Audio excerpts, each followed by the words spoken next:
തീപ്പാറും മണ്ഡലങ്ങളിലൂടെയുള്ള media one സംഘത്തിന്റെ യാത്ര ഇന്ന് പാലാ നിയോജക മണ്ഡലത്തിലാണ്. താൻ കൊണ്ടുവന്ന പാലായുടെ വികസന പദ്ധതികൾ ജോസ് കെ മാണി തടയുന്നുവെന്നാണ് മാണി സി കാപ്പൻ പറയുന്നത്.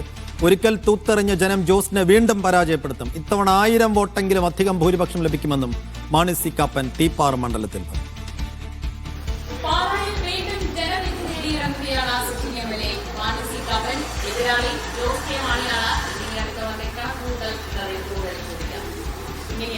രാഷ്ട്രീയ സാഹചര്യം മാറി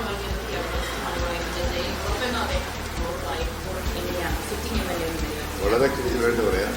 6.5 വർഷം ജനങ്ങളുമായി കാലഘട്ടം മുതൽ അവരുടെ ദുഃഖങ്ങളിലും സന്തോഷങ്ങളിലും എല്ലാം പങ്കുചേരുന്ന ഒരു വ്യക്തി എന്നുള്ളത് വളരെ വ്യക്തമായി പറയാം. കഴിഞ്ഞ തവണ എനിക്ക് ഭൂരിപക്ഷം 15,000 അതിൽ 1000 വോട്ടിനെങ്കിലും കൂടുതൽ ഭൂരിപക്ഷം ഉണ്ടായിരുന്നു. കഴിഞ്ഞ തവണ ജോസ് കെ മാണിയെ താങ്കൾ തോൽപ്പിച്ചു. ഇത്തവണ പുതിയൊരു ജോസ് കെ മാണിയാണെന്നാണ് എല്ലാവരും അവകാശപ്പെടുന്നത്. കഴിഞ്ഞ തവണ തോൽപ്പിച്ച ജനങ്ങളാണ്, ഇത്തവണ അതേ ജനങ്ങൾ തന്നെ വോട്ട് ചെയ്യുന്നത്. ഈ അരനൂറ്റാണ്ടിലധികം മാണി സാർ ഉണ്ടാക്കിയ വികസന പദ്ധതികൾ അതെല്ലാം ഈ പറയുന്ന 6.5 വർഷം കൊണ്ട് നശിപ്പിച്ചു എന്നുള്ള ആരോപണം വരെ അവരുന്നയിക്കുന്നുണ്ട്. അത് ചെയ്ത ഈ വികസന പ്രവർത്തനങ്ങൾക്ക് മുഴുവൻ വിഘാതം സൃഷ്ടിച്ച ജോസ് കെ മാണിയാണെന്ന് പറഞ്ഞാൽ ഞാൻ ചോദിച്ചിട്ട് കുരിശുപള്ളി മാതാവിൻ്റെ മുമ്പിൽ വന്ന് നെഞ്ചത്ത് കൈവച്ച് പറയാമെന്ന്. അന്നേരം പുള്ളി പറഞ്ഞ് തിളച്ച എണ്ണയ്ക്കകത്ത് കയറും. പിന്നെ കൈ കൂടെ പൊള്ളിക്കേണ്ട കാര്യമില്ലല്ലോ എന്ന് വിചാരിച്ച് ഞാൻ ചെയ്യാറുന്നതാണ്. ഇവിടെ മുടങ്ങിപ്പോയ എല്ലാ പരിപാടികളും അതും മാണിസാറിൻ്റെ കാലത്ത് തുടങ്ങിയതാണ്. 9 വർഷമായിട്ട് പൂർത്തിയാകാതെ കിടന്ന ബൈപ്പാസ് റോഡ് സിവിൽ സ്റ്റേഷൻ മുതൽ അതിന് ലാസ്റ്റ് ഒരു ബിൽഡിംഗ് വരെയുള്ള പോർഷൻ എടുക്കാനുള്ള കാശ് ഗവൺമെൻറ് വന്നത് തീർത്തു. അതായത് ഞാൻ പിണറായിയുടെ കൂടെ ഉള്ള സമയം കളരിയാമ്മ പാലം 14 കൊല്ലമായിട്ട് 4 തൂണ നിൽക്കുക. അപ്രോച്ച് റോഡില്ലാതെ ലോകത്താരും പാലം പണിയല്ല. ഇത് അപ്രോച്ച് റോഡില്ലാതെ പണിതു. എന്നാലും അത് തീർക്കാൻ 13,29 ലക്ഷം രൂപ അനുവദിപ്പിച്ച അത് പണിയാൻ അനുവദിക്കില്ല. കാരണം അതിൻ്റെ ഒരു വശത്ത് 2 പ്രോപ്പർട്ടി എൻ്റെ ഒരു പോർഷൻ ആൾ തരാൻ തയ്യാറല്ല. സ്വല്പം ഡീവിയേറ്റ് ചെയ്തെടുക്കാൻ തീരുമാനിച്ചപ്പോൾ അലൈൻമെൻറ്റ് മാറ്റാൻ പറ്റില്ല. ഭരണം അവരുടെ ഇല്ല.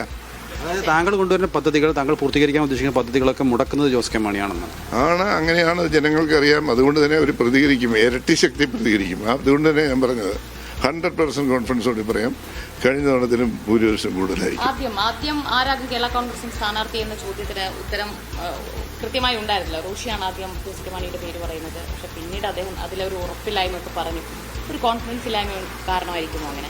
അതെ, എനിക്കറിയത്തില്ല, അതിനെക്കുറിച്ച് പറയാനാണല്ലോ. അങ്ങനെ ഞാൻ പറഞ്ഞാൽ ഞാൻ ഏതാണ്ട് വലിയ എന്നെ പേടിക്കുന്നു വരില്ല. അതല്ല, പാലായിലെ ജനങ്ങളെ പുള്ളിക്ക് വിശ്വാസമില്ല, പുള്ളിക്ക് വോട്ട് ചെയ്യുമെന്ന് വിശ്വാസമില്ല. അതുകൊണ്ട് അദ്ദേഹം ഭയപ്പെട്ടു. കെ എം മാണിയുടെ ലെഗസി ഗുണം ചെയ്യാൻ ഇത്തവണയും പോകത്തില്ല ജോസ് കെ മാണി. ഇനി ആ ലെഗസി എവിടെ കഴിഞ്ഞു പോയില്ലേ? അതായത് ഇപ്പം താങ്കൾ നേരത്തെ പറഞ്ഞു, ഇപ്പോൾ ഈ ഭരണമില്ലാത്തത് കൊണ്ട് താങ്കൾക്ക് പല വികസന പ്രവർത്തനങ്ങൾ നടത്താൻ സാധിച്ചില്ല. അപ്പോൾ ഇനിയും ആ ഒരു പ്രചാരണം വരും. അപ്പം വലിയ വികസന പ്രവർത്തനങ്ങൾ നടത്തിയെന്ന് LDF അവകാശപ്പെടുന്നുണ്ട്. അപ്പോൾ അതുകൊണ്ട് തന്നെ സ്വാഭാവികമായും LDFനെയാണ് ജനങ്ങൾ പിന്തുണയ്ക്കുക. അങ്ങനെയെങ്കിൽ ഇവിടെ മാത്രം മാണി സി കാപ്പൻ ജയിച്ചതുകൊണ്ട് പ്രത്യേകിച്ച് കാര്യമൊന്നുമില്ല എന്ന് ജനങ്ങൾ വിചാരിച്ചാൽ എന്ത് ചെയ്യും? ഇവരെവിടെ ജീവിക്കുന്നു? ഈ ലോകത്ത് ഈ കാലഘട്ടത്തിലാണോ ജീവിക്കുന്നത്?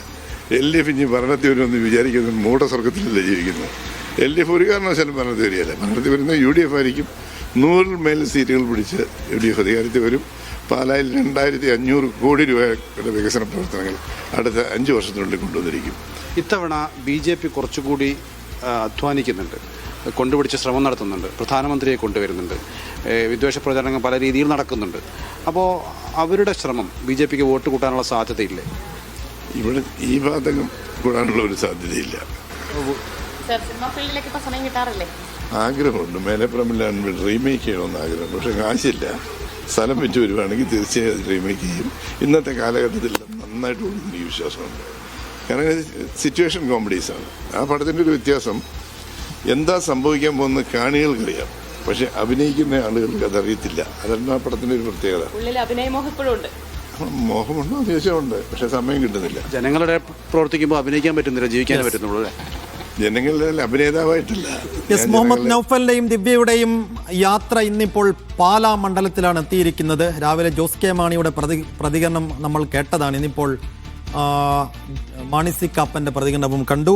എന്തായാലും പാലാ മണ്ഡലത്തിൽ ഒരു ത്രികോണ പോരാട്ടത്തിന്റെ പ്രതീതിയാണുള്ളത്. ഇവിടെ BJPക്ക് വേണ്ടി NDAക്ക് വേണ്ടി ഷോൺ ജോർജും മത്സരിക്കുന്നുണ്ട്.